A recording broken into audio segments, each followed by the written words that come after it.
How to Blow Up Podcasting, and 9 Ways to Innovate Journalism and Media Online. This is episode 86 of Media Unplugged, the podcast that goes behind the spin to reveal what's really happening in media. Media Unplugged with Tom Asacker and Mark Ramsey. Welcome to Media Unplugged. I'm Mark Ramsey. And I'm Tom Asacker. Tom, it's been a while. Welcome back. Yes, thank you. No, you were the one who was gone, so welcome back to you. I know, it's all my fault. Okay. How to Blow Up Podcasting. This is both our pieces today are from Neiman Lab, which is great. This piece is from an article by Tom Webster. Do you know Tom, by the way? Yeah, I do. I like Tom a lot. He's got a great first name, and he's a really deep thinker. So I actually prefer his last name. Yeah, Tom's terrific. So this is called Podcasting's Next Frontier, a manifesto for growth beyond the already converted. And I've got to tell you, I've had a lot of thoughts over the years about what's good and bad, right and wrong about the podcasting space. I've taken a lot of positions and caught a lot of flack and gotten in a lot of arguments and had a lot of people criticize me, and just like everything else. And this is a piece that is so on target and so good. I feel like I wrote it. If I didn't feel like I wrote it, I would feel like I wish I had written it. So I guess I'm going to be the enemy this time then. Yeah, you're going to be the enemy this time. So good. We'll get into it, and we'll see where we agree and disagree. All right.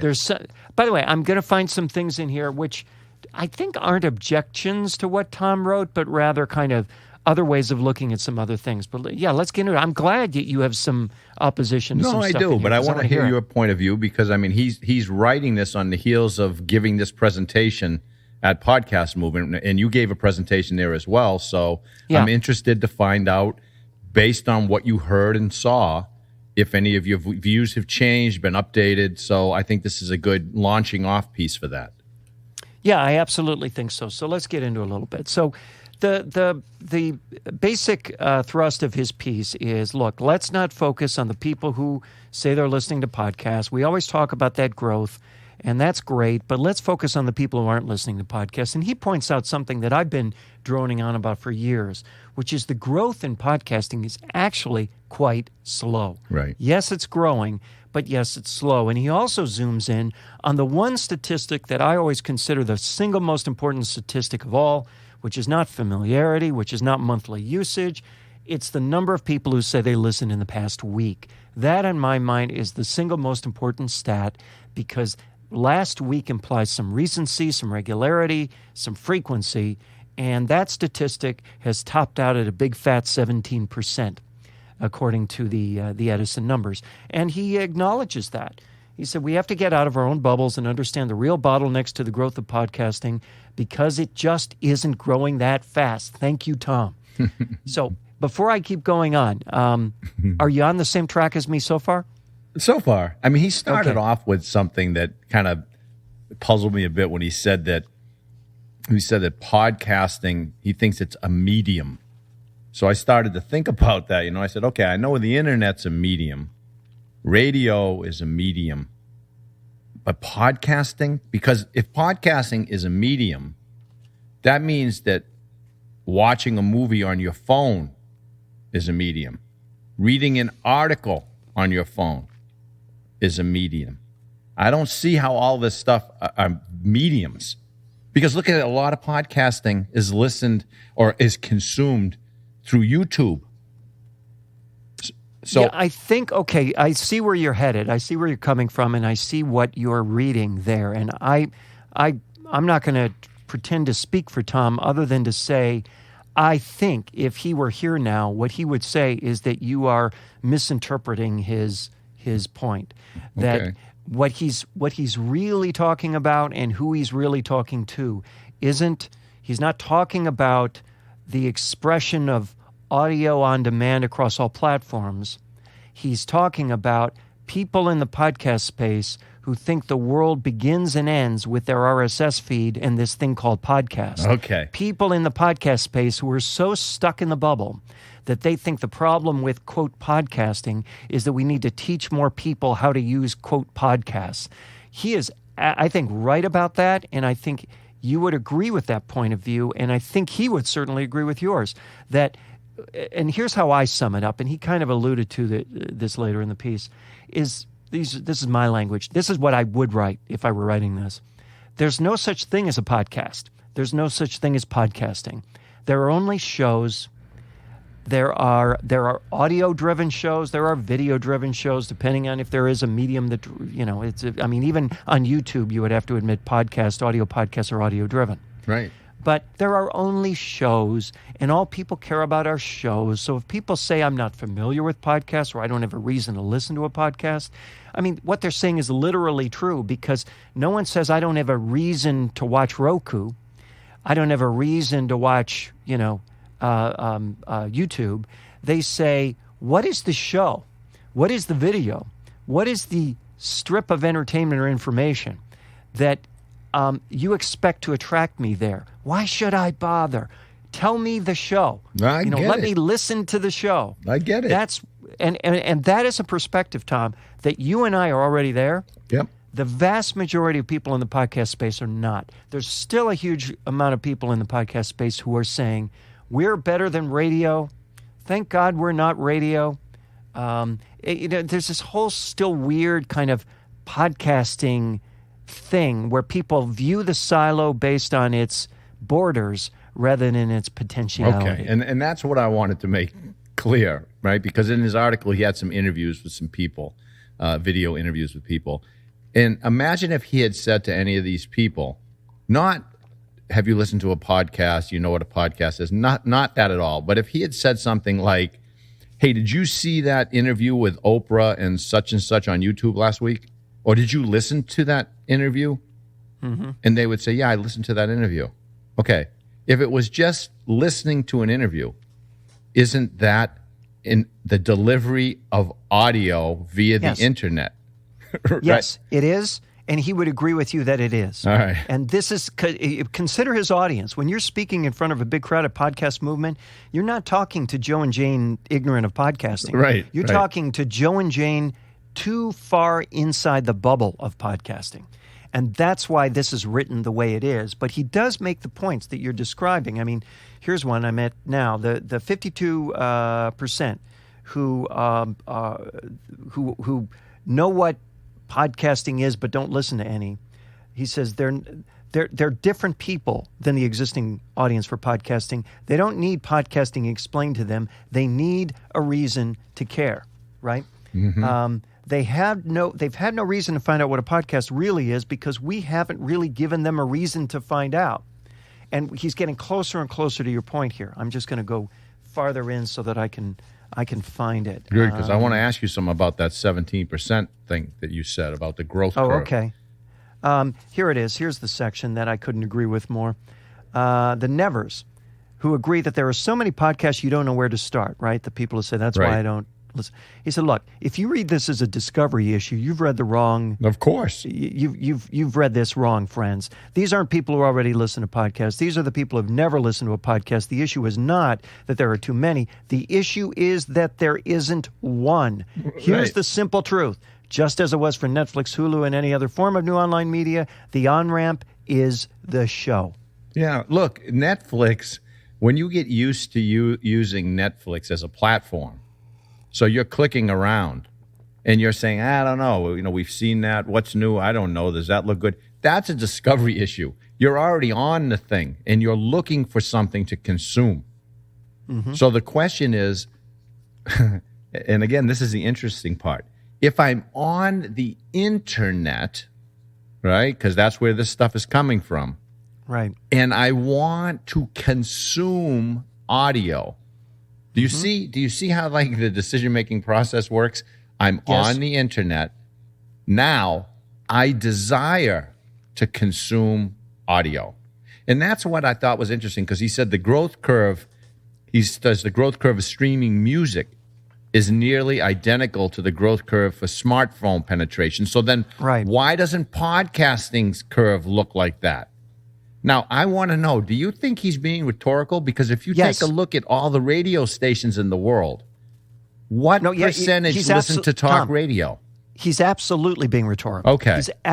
He's not asking that question as if he really doesn't know the answer. He's asking the question that many people in the podcast space ask, and then going on to propose that the answer is that when you're looking for music, you're looking for something, right? Right. You're not looking for anything, and you're certainly not looking for everything. Well, in the podcast space, the issue is having that something. That's why he goes on to list the top podcasts, which are primarily, let's, for lack of a better term, highbrow, and then turn around, as I've done before, and list the top TV shows, which are primarily lowbrow. And as he goes on to say, let's see, the top shows of 2017 and 2018 TV season was Roseanne. In short, it's crap, but it's high-quality crap. We need more high-quality crap. Now, I would not agree with his designation of Roseanne as crap, quite honestly. It's just if you say it, it's the opposite of, all things considered. Right. Then the opposite of all things considered in This American Life, by the way, is not crap. It's stuff that appeals to popular audiences that isn't strictly information. And by the way, the stuff that I've tried to create, the Inside Jaws series, Inside Psycho, all of that has been much closer in spirit to Roseanne than to This American Life, and intentionally so. In fact, and you don't know this, but we've gotten some great reviews from Inside Jaws, and then just last week, I should send this to you. We should have made this one of our topics. You should. There was a you don't know about this. You should make it your rant. Hold on to it. Hold on. No. I don't want to rant about it because it's not. Oh. Because it needs to be interpreted in proper context. But there was a review of Inside Jaws in Slate, and they had a reviewer essentially go through Inside Jaws and then the two previous. This woman listened to pretty much everything we had ever recorded, and it was on balance, it was a negative review. But her criticisms were absolutely the criticisms you would expect of someone who came to the content expecting Terry Gross, came to the content expecting Ira Glass, came to the content expecting Serial, and what they ended up getting was something that was intentionally more vivid, intentionally more dramatic, intentionally more emotional, intentionally more evocative. And their response was, well, that isn't podcasts. That's television or film. Meanwhile, we intended to create television. I'm sorry. We intended to create television or film. So the things she was critiquing, she would actually make points like, there's no, in an era of Oscars so white, you would think that there would be more sensitivity to the fact that what Ramsey is doing is elevating these filmmaking heroes, all of whom are white males. Oh, and I thought, well, the fact that there were white males is kind of separate from the issue she's trying to make. But the purpose of this series is not to right historical wrongs of Hollywood. It's to tell a compelling story about people, who against the odds did great things. And that, that aspect is exactly what Tom's talking about.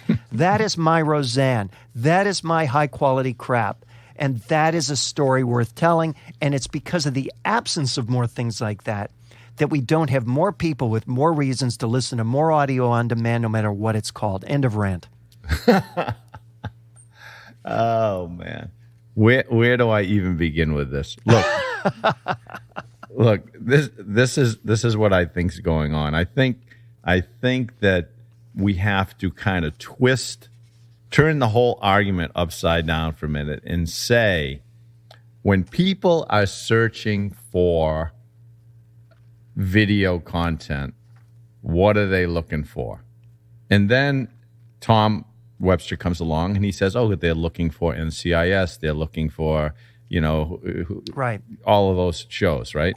Okay. Mm-hmm. Now, when people are looking for audio-only content, what are they looking for?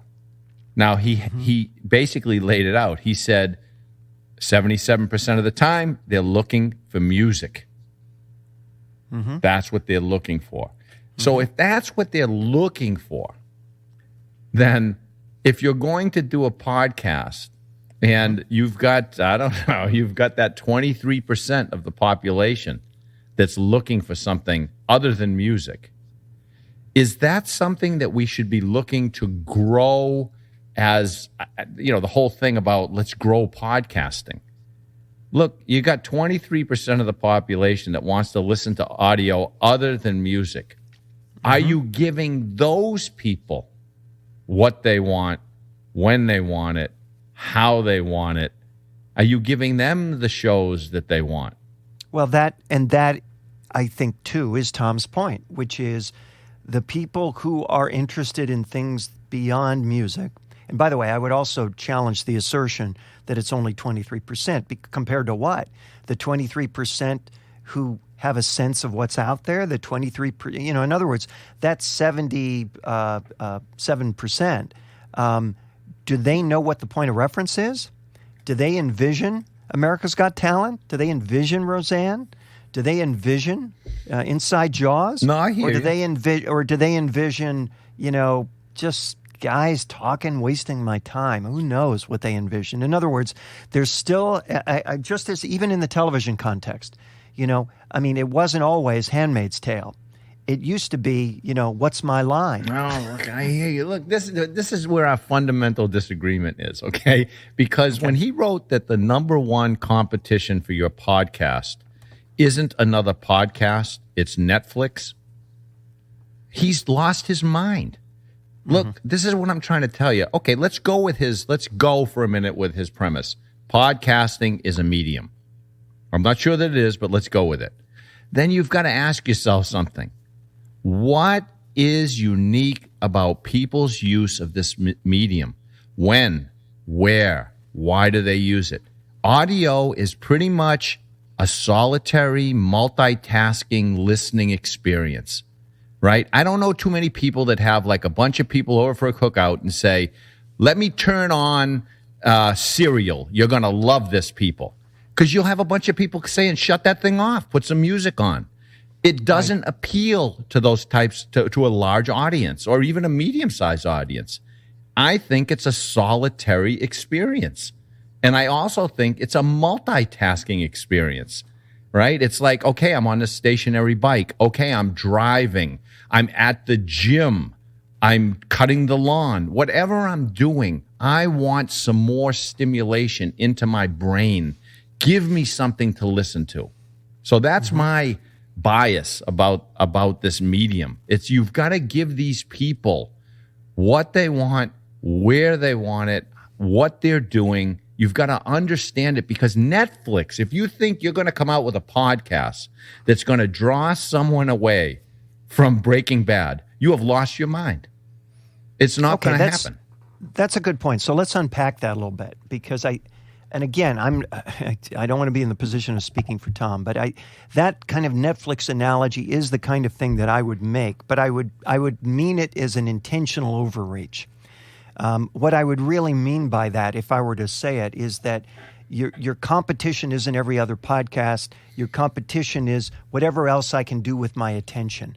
Now, your point is that Netflix is a better match to what I want to do with my attention when I'm at home at night with my spouse, right? I couldn't agree more with that. That said, I think there are a lot of occasions, mobile occasions where you're driving, occasions where you have a long commute, occasions where you're on a stationary bike, where you want to be engaged in a meaningful way, where just listening to a playlist is potentially too passive, at least for some people some of the time. Yep. And that's the window of opportunity for you use the word multitasking, which is a great example. The beauty of all this audio is that you can multitask to it. Right. Now, the stuff that I do, the more ambitious, sonically dense, story-driven stuff, requires more attention, to be sure, than just listening to a playlist of music. But that's why, that's why there's so many ways to listen to a playlist of music. And again, let all that world compete. Let all that kind of passive lean back world compete with itself. I'll take the world of the people who want to have a more foreground, active, lean forward, multitasking experience where I want to hear something that moves me in a meaningful way. I'll take that. But what I'm telling you, and I think what Tom's telling you, is that potential audience is a whole lot bigger than the fraction which has so far been realized by podcasting. Okay, I can't disagree with that. Now, just touching on some of his numbers in here, which I think are interesting, which I have a different take on.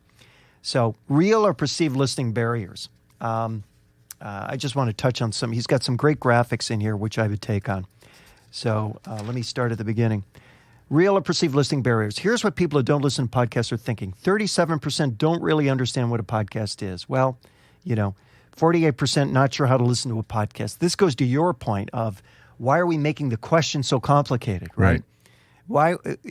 Here's a great show that you have to listen to appreciate. Exactly. What's to understand? 65%, there's so many podcasts they don't know where to start. We've already talked about the flaw in that. 80% think they don't have a podcast app, and of course they do. It's just that, you make it sound so complicated once you put the P word in it. 62% say listening to a podcast can use up their data plan. Well, we know that's absurd because people will watch video until they're blue in the face, and that uses a whole lot more data. 30% say most podcasts are for educational purposes. Well, if that's true, it's a fault of the category, not the listeners. 50% say podcasts are too long, which is what all people always say about things they don't understand and don't have any better reason to say anything about, right? Yeah. 33% would listen if there were podcasts with music or about music, which in a sense is another way of saying 33% would rather listen to music. That's right. There are other statistics in there like that. 61% would listen if there were topics they were interested in.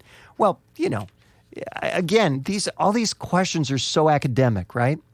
This is kind of getting back to what you were saying. This is making an academic experience out of what should be so terribly simple. Here's an audio show, right? You listen to it by audio. You can get it on any of the platforms you like to get any of your entertainment. Do you want to listen to it or not? Here it is. Yeah. It's called The Handmaid's Tale. Here it is. And boom, all of a sudden people are watching Hulu. It's in many ways, I think, we get so stuck with our own propaganda, our own BS, and our own baggage, and our own kind of industry jargon and constructs that we can't get out of our own way. The silo, in a sense, confines the contents of the silo to that container when the contents want to roam free. Yeah. Look, if you look at anything from a quote-unquote industry perspective, then everything becomes, I don't know, something that you should be afraid of, right? I mean, why hasn't radio why didn't they dive into podcasts? Because from an industry's perspective, how do we know it's going to pay off? On the other hand, if you're working your ass off to create these 1,000 true fans and you have audio that you can send to them via the internet that's free and easy and engaging, then that's something that should help you do just that. Mm-hmm. So that's it. It's the difference between looking at something as something that scales and makes money, or looking at something that I can move people with and change the world. And podcasting is very big when it comes to the latter. I think that's true, and that's why there's so much passion associated with it, and that's why there's interest. And, the analogy that I made in my presentation of Podcast Movement was that, to me, it's like the independent film of audio. It's not necessarily, Black Panther, but it's what's attracting the artists, it's what's attracting the attention, it's what's attracting the media, it's what's attracting the buzz, and it is the engine that makes everything else worthwhile. It's what you see at awards time. Although I'm going to talk about that later. So anyway, I think we've spent a ton of time on this, more than we usually do on any one topic. Oh, people ever. only like short podcasts. We're in trouble now. Yeah, we are in trouble. But, because of the nature of it, I think it's worth it. Look, keep going, right? I've been listening to Joe Rogan. I've been listening to Sam Harris. These guys run an hour and a half. If people are interested in what you're talking about, they will stay tuned in, or they'll hit pause and come back to it. That's exactly right. That's what the data shows. Exactly. You're listening to Media Unplugged with Tom Asacker and Mark Ramsey. 9 ways to innovate journalism and media online, Tom. This is, I put the N Media thing in there. This also is from Neiman Lab because I thought that some of these points really have more to do with have as much to do with things that are not journalism. Oh, no, this is how to basically innovate a brand. Frank. That's great. I'm glad that's your take as well. Well, let's touch on a couple. And I picked out a couple, and you may have a couple more. I know we don't want to go through all 9, but the first one that I thought was interesting, this is from, these guys went around the world, did a bunch of interviews with a bunch of journalists, hundreds of journalists, and came up with some themes. And their first one, which I thought was valuable, was from neutrality to identity. In order to make people relate to and identify with you, you must show them what you stand for, show them who you are, from which perspective, geographically, sociodemographically, or politically, you view the world. I thought this was such a neat point because, in journalism in particular, there's so much stress to be not just neutral, but, to stick to the facts in a way that's almost slavish. I can tell you anecdotally from the people I've talked to who are making podcasts that involve journalists, involve interviews, involve newspaper companies, etc. And if you put a sound effect in there,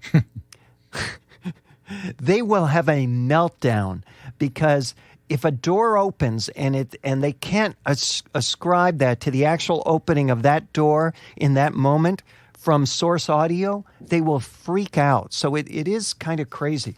Well, look, you've consulted with organizations that consider themselves journalists, and they are probably the most, how do I say this without, I don't want to go over the top here on my comment, but for people who believe that they are purely objective, they are so identity driven, these people, right? Mm-hmm. And that's the interesting in part about this article. It's highly instructive, but there are ramifications for society that they didn't really consider in here. Because if journalism is a brand, mm-hmm. and a brand means appeals to a particular subset of some audience, right? Mm-hmm. Mm-hmm. Then where are people going to get both sides of an argument? Because guess what? Most people, when they choose a brand, they don't want the other side of the argument. They want the argument that enhances their identity, their feelings, their knowledge, their sense of self. So if journalism is supposed to be bringing us things to help us be well-rounded, then this article is not doing that. Do you see what I'm saying? Yeah, I do. It's almost like the purpose of this article is that the goal of journalism innovation, which is the purpose of this article, has nothing to do with societal wellness. Exactly. It has to do with the economic viability of journalistic organizations. That's it. He said that they have to challenge deep-rooted professional dogmas like objectivity, neutrality. Mm-hmm. So you look at that and you go, wait a minute then. Is every journalistic organization going to appeal to the ideologies of a particular group of people? Is that what we're heading for? I don't know, but I just wanted to toss that out there. Well, that's, I think, an interesting point because you're right. The piece really kind of, it's almost like it's aimed at innovation for not the New York Times, not the Boston Globe, not the LA Times, not the Washington Post. It's aimed at innovation for everyone on the second tier down. Well, I don't know. The New York Times is starting to really pick up, its membership, its subscribers, readers, because it's becoming a little bit more ideologically leaning. And people are talking about it. So is it, now, is it becoming more ideologically leaning? Is that that's what you hear the right saying, right? So see, that's the thing. This is what I'm trying to get at. I'll give you an interesting anecdote. I did some research for a broadcaster. We were talking about people's reaction to the news on the radio, and we were trying to get a sense of whether certain news topics are polarizing in a good way or a bad way, or what the impact was, if we even needed them. And one interesting tidbit that arose was this, and that was that just mentioning the name of the President of the United States can pack a polarizing impact, unintended, having nothing to do with the rest of the sentence. And it can be read as a bias, one way or another. Of course. Just the mention of the name, no, of course, in the context of a factual sentence, look, can be read as a bias one way or another. Yeah, look, if you do some show to Hindus and you say hamburger, it's going to have an effect. I mean, these are people who worship cows, so I get it. It's going to have an effect because there are these feelings that people have, and when they tune something in and they hear something, it triggers the feelings. Right? It's interesting. But what that suggests is if you're in a place where telling the facts, however one defines them, is impossible, in fact, it's impossible, then this article becomes all the more important because what this article suggests is that, look, the wistful attitude you have, Tom, for objectivity and fact is a figment of our imaginations that not only no longer exists but had its moment in the sun. But as you know, if you go back a couple hundred years, that wasn't even how journalism was born. I know. Look, this is kind of a new construct. Philosophically, you could spend days trying to tease through what these people are saying, because on the one hand they're saying, look, you want to be economically viable in free marketplace as a media entity, you have better stop being neutral and form an identity, right? A unique point of view. Stop being omnibus, their second one, and go to niche. In other words, go from mass to targeted, right?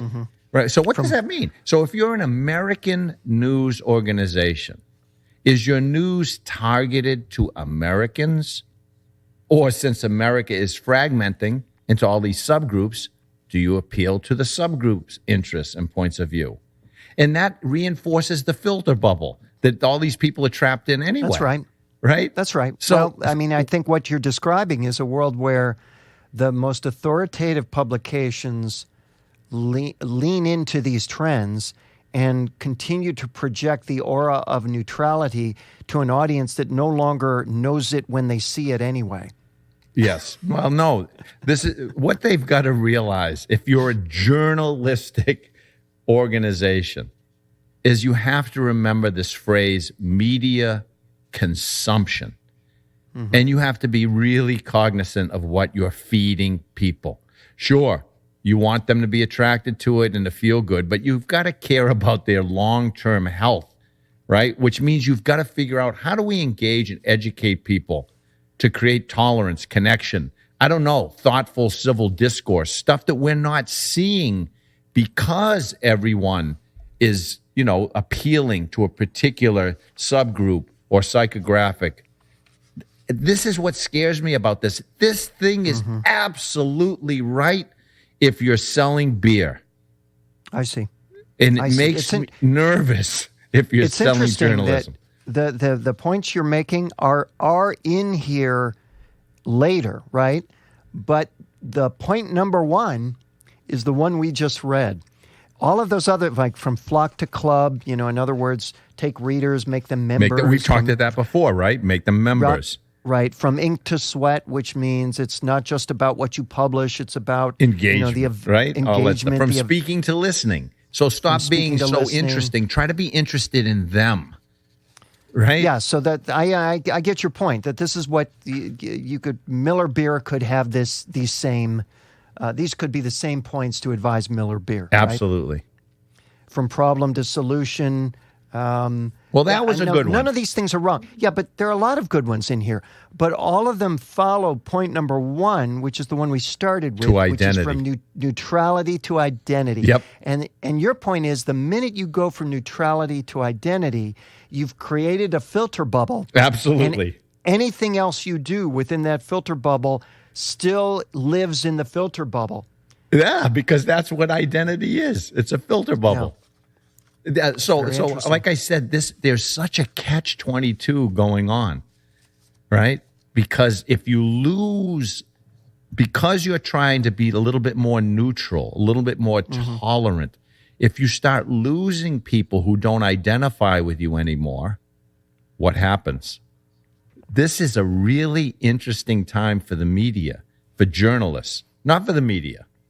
Not for the Well, I'll media. tell you what's going to happen. I mean, I'll tell you what's going to happen just in terms of not culturally, but in the short term. What's going to happen is that the broad approach will not be able to sustain the mass audience because someone else will do a better job of niching that corner of your mass than you are. Right. And people will naturally embrace according to their tribe or move according to their tribe. As a result, you will be forced in some meaningful way. I mean, what is it that the Washington Post says? Democracy dies in darkness. Right. I mean, that itself is an identity statement. Yes, it is. Yeah, and the interesting thing is, and because of the free market, it doesn't matter how deep your pockets are. So you could have a billionaire come out of the woodwork and say, I want to fund this journalistic opportunity in order to give an objective view, whatever that means, of the world. Well, if it doesn't draw people in, it doesn't last. Because it's not appealing to their identities, it's not going to draw people in. That's right. That's right. This is a dilemma, but people should read this article because it is really interesting, and it has a lot of ramifications for, I think, our democracy going forward. And again, it's from Neiman Lab. The article is called 54 Newsrooms, 9 Countries, and 9 Core Ideas. Here's what 2 researchers found in a year-long quest for journalism innovation. Although I would say, Tom, one of my findings for journalism innovation would be shorter headlines. We'll make that number 10. Okay, it's time for rants and raves. You have a rant or a rave, Tom? Man, rants and raves. I know you probably have like a dozen of them because you've been away for a while. I only have one, believe it or not. Okay, well, this is a special one just for you. Because I think I may have discovered the ultimate in artisanal products. Oh, no. Actually, I don't really think it's handcrafted. So let's not call it. Let's call it the ultimate. Wait a minute. You mean artisanal products need to be handcrafted? I think well, that's news right be. there. I think they're supposed to be. But let's call this the ultimate like niche luxury brand. Okay. Okay. So it comes in flavors like strawberry and orange and mint. It contains coconut oil. That's kind of really beneficial for you. It's more fibrous than lower price brands. And it's cruelty free. It's vegan. Yeah. It's gluten free. And it retails at around 7 times more than like comparable brands. But you can buy a gift pack and save a few bucks on it. Gift pack of 4. And here's the thing. It's meant to be a bit of an indulgence, right? I mean, that's what a luxury is anyway, right? One of the founders said, I sometimes think of it as something like Pellegrino water. It's something that feels luxurious, but it's something everyone can afford and enjoy. Every day I get one, I feel like it's a small way to treat myself. Now, I pulled a 5-star Amazon review to read it to you. Here's what it says. I was skeptical spending this much money, but thought I'd give it a shot. Wow, all caps. This stuff is awesome, ! It arrived much faster than expected, and when I opened it, it was packaged beautifully. Clearly, this company takes pride in their product, and I appreciate that. Can you guess? Do you have any wild guess what this thing is? No. It's I literally can't imagine. Dental floss. No, I'm not kidding you. It's something called Cocoa Floss. It's a luxury dental floss. It's from some company in San Mateo, California. And they want to make flossing fun. Of course they do. Even a little aspirational. I mean, they have like the plastic container. It comes in, it has printed on it, relax and floss. Mark. Oh, my gosh. If someone can, I don't know how successful they are, but if someone can turn floss into an aesthetic lifestyle purchase, an aspirational brand with a huge price premium, What the hell is stopping everyone from doing the same thing with their brand? Because I can't think of anything else that people hate doing than floss. That's very true. I mean, who was that comedian? Remember Mitch Hedberg? Yes. He said, I hate flossing. He said, I wish I had like one big curvy tooth so I didn't have to do it. He could if he wanted to. Oh, man, that's great. You'll never beat that floss one. No. I certainly won't. And I don't even know what this is, whether it's a rant or a rave. It's somewhere in between, I guess. But this is something I've been paying attention to in the news this week. Actually, something I've been on for a while, long before this happened, because I've had some conversations with various people who can do something about this that I can't go into now. But in the news this week, okay, you may have seen. You drew us in, man. Well, not as well as you did. You've seen the news from Oscar, right? What news? Oscar's new category. Have you seen the new Oscar category, the new category for the Academy Awards? No. I don't even know that I want to know what it is. Well, that's part of the problem the Oscars is having with their television ratings right there. Oscar has a new category, and it's called the Popular Film category. Popular film. So not the best film, the ones all us idiots like the most. This is a new category designed around achievement in popular film. And, of course, everything is achievement in, right? That's fun. So this is something that I've seen coming for a long time. You can't look at the roster of candidates for Best Picture every single year, see all these indies, many of which nobody has seen. I mean, last year there was the Florida Project was one of the nominees for Best Picture. I have a client in Orlando, right where the Florida Project was filmed. Right in the motel there, right? And the guy had never heard of it, right? It's right there. It's set in your town. I mean, you know, back in the day when the movie Philadelphia was made, I can assure you the folks of Philadelphia knew about that movie. So anyway, it's not his fault. It's that this is what constitutes the Best Picture roster nowadays. So it was inevitable that something like this would happen. Now, I'm, again, not going into any details, but I think the way they're handling it is wrong. I would handle it differently. But they've gotten a lot of pushback because Hollywood is so full of just rank phonies that here's Rob Lowe, for instance. Rob Lowe, okay? One time, I believe, host of the Oscar ceremony. I think he did the notorious year where he had to do a duet with Sleeping Beauty that was like ranked as one of the most embarrassing moments in Oscar history. So here's what Rob Lowe tweeted. The film business passed away today with the announcement of the Popular Film Oscar. It's been in poor health for a number of years, probably beginning right around the time of that duet. It is survived by sequels, tentpoles, and vertical integration. This from Rob Lowe, a guy who will never be seen in a movie that's nominated for an Oscar ever. Elijah Wood, another actor who will never be seen up on the big stage. Best popular film? Oof. Let me find some others here. Let's see. Here's another one. I don't know who this person is, but giving out an Oscar for Best Popular Film is like giving out a Nobel Prize for hottest abs. No, actually, I thought if the Nobel Prize is in literature, then it would be like giving a Nobel Prize for most popular book, would it not, Tom? Wow. That sounds like kind of a really good idea. I kind of like the idea that, Stephen King might be due for a Nobel Prize in literature. That doesn't strike me as nuts at all. Here's one from Billy Eichner, comedian. Hearing from so many millennials today who cannot wait to watch the Oscars now. Now, I think he's being tongue-in-cheek. Who knows? But I don't think he's entirely wrong. Here's right. another.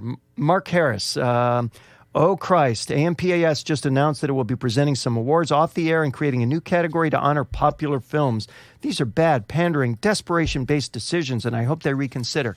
Tom, if their goal is to have an event which celebrates movies that people actually know about as opposed to the ones they don't, I think that's a legitimate thing. I mean, here he went on to publish, he said, here's a list of, here's another guy. Here are the 10 highest grossing films of all time when accounting for inflation, i.e. America's most popular films. Every single one was either nominated or won Best Picture, with the exception of Snow White, which was given an honorary Oscar.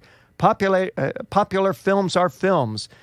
Tom, What does that even mean? The list of the top 10 films, this is not the relevant list. When you pick the films that throughout the entire 100-plus year history of Hollywood are top 10, this is not the right list, right? The list is not the list. I mean, Gone with the Wind, Star Wars, Sound of Music is not the list. The list is the most popular films in any given year. That's the list. Many of those are not going to make this list of all-timers.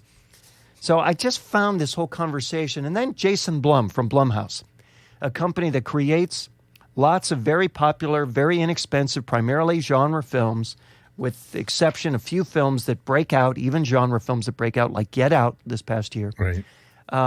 said it's a step in the right direction. What is? And I think he's right.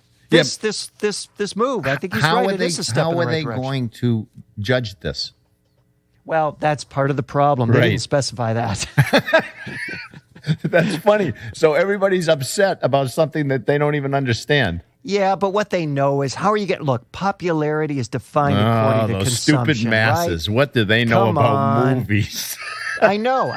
This is what I find so funny here. All of the people who owe their livelihoods to the more popular movies, right? The industry itself owes its existence to the most popular movies. All of these people are complaining about this, even though their passion projects, the things they do with their spare time that they do out of love, are all possible only because of popular films. So it's just the rank hypocrisy here. No, I get it. Don't It's you? just overwhelming to No, me. you get it. You get it too. Look, it would be like authors sitting around, sitting around in some bar drinking a high-end glass of wine, pissed off because the most popular book last year was like an adult coloring book. That pisses people off. Yeah, but it pisses them off. It has nothing to do with whether or not that thing deserves to be popular or whether it deserves to be rewarded for being popular. That's true. That is very true. All right, I just thought of another rant, okay? We're so far over time, I might as well go with it. So here's another rant. And this is another thing you probably don't know, but it's just Why do you keep crazy. assuming I don't know anything? I don't assume it. I'm hoping. Otherwise, it's not fresh. Okay. So, as you know, I just completed the run of Inside Jaws, which was very successful, thrilled, happy, and all that stuff. I'm real happy with it. So, among the press things that happened, the media attention that the thing got was attention for one, I would say, a 3-minute segment where I mentioned how there was a murder that took place in Provincetown. Somebody saw somebody on the film and identified them, and yes. Okay. You remember this from the podcast? yes, I right? remember. I listened to the podcast, so I remember that. That's right. So it was about 3 minutes of the podcast, and the story is, just for anyone who doesn't know, hasn't been paying attention. So the writer Joe Hill, lifelong fan of Star Wars, son of Stephen King, etc. Star Wars, lifelong fan of Jaws, son of Stephen King, grew up with this. Stephen King as a kid, he had 3 laser discs, and this was one. So Joe grew up with this when he was young. His favorite movie, and he sees in it, there was this murder up in Provincetown, unexplained, never identified. They call it the Lady of the Dunes, dead body, thrashed to pieces, not from a shark, from a human being. What happened here? Joe was watching Jaws one day, and he saw this figure that matched the description in a crowd scene in Jaws. And he wrote up something about this about 3 or 4 years ago. So cut to, I don't know, 8 months ago maybe, I'm having lunch with this friend of mine, breakfast with a friend of mine, somebody who knows Joe, and said, did you hear, and he knew I was developing this Jaws podcast. He said, did you hear the story of the murder that might be solved by Jaws? And I said, no. And he said, yeah, Joe Hill wrote up a whole thing about it. I'll send you the link. He sent me the link. Sure enough, Joe had written this up. I said, well, this will make a nice little vignette in the podcast. So 3 minutes, I tell the story, boom, end, right? Cut to, I don't know, 2-3 weeks ago. And the Rap, who had done really a nice job of writing up various things about the series, said, I want to write up this thing about this one anecdote from the show. And I said, great, go to it. And he did. He wrote up this thing. All of a sudden, it catches fire. Before you know it, I'm getting calls from USA Today, which I was in 2 days ago. Boston Globe wrote something on it. It's in every publication under this, The Guardian. It's everywhere. I'm interviewed by people. I get a call from the PR folks who say, there's a chance that Today's Show National wants you on with Joe Hill to talk about this. Your whole show should have been about that. So, this is hence my rant, Tom. It's that it's 3 minutes of the podcast. And then the worst part about it is, Inside Edition calls. Can we send a car for you and take you up to LA? And, and I said, no. But we got Joe Hill. And I said, no, I can't do that. So I'm watching the Inside Edition piece, and there's poor Joe Hill in his Jaws shirt. And I'm thinking, this poor guy, Joe Hill, is going to hate me for doing this to him, because here he's got a career. He's a famous writer. He's writing all these great things. He's doing all this great work. And all anybody wants to talk to him about is this speculative thing on this, background actor in Jaws. And people are fascinated by this. So then, okay, here's the funniest part. I don't know if this is the funniest part. So I'm at lunch in LA with an agent who, handles this kind of stuff. Right. And he says, I just got a call from a guy, and I'm not going to mention his name, but he's a guy, a well-known podcaster guy. And he said, I've got this story that I want to turn into a series. It's called The Lady of the Dunes. And the agent said, have you heard this series Inside Jaws? The guy says, no. He said, go to episode 6 right near the end and listen. Oh, man. Unbelievable. So, yeah, there's my vent for the week. If you go search up right now Inside Jaws, more than anything what you're going to see are stories about the Lady of the Dunes. Oh, no, I saw that on Twitter.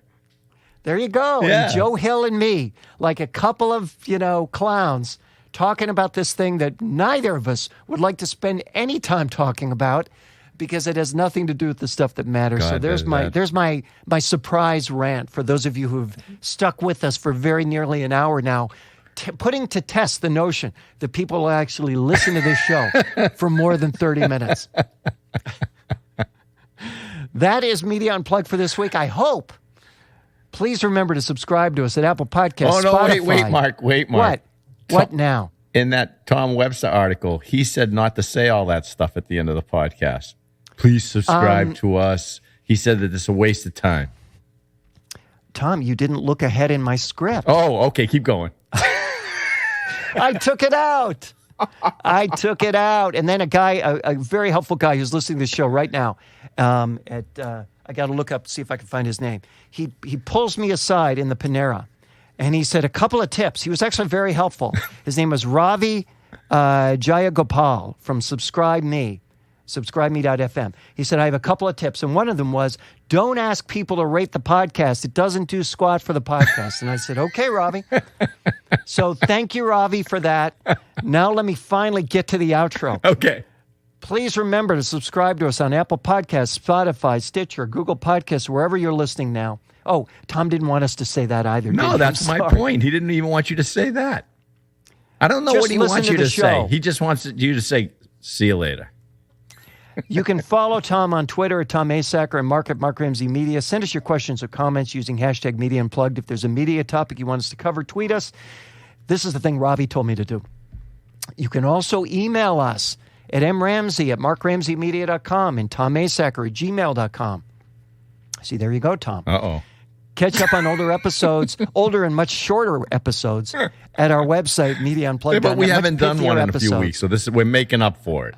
You could call it that, or you could call it just really stretching our welcome. Special thanks to the producer of Media Unplugged, who right now is wondering where the day went, Jeff Schmidt. Exciting audio from Media. You can find him at jeff-schmidt.com. He will probably be listening to this podcast because it's never ending. For the inimitable Tom Asacker, I'm Mark Ramsey. Thank you for listening.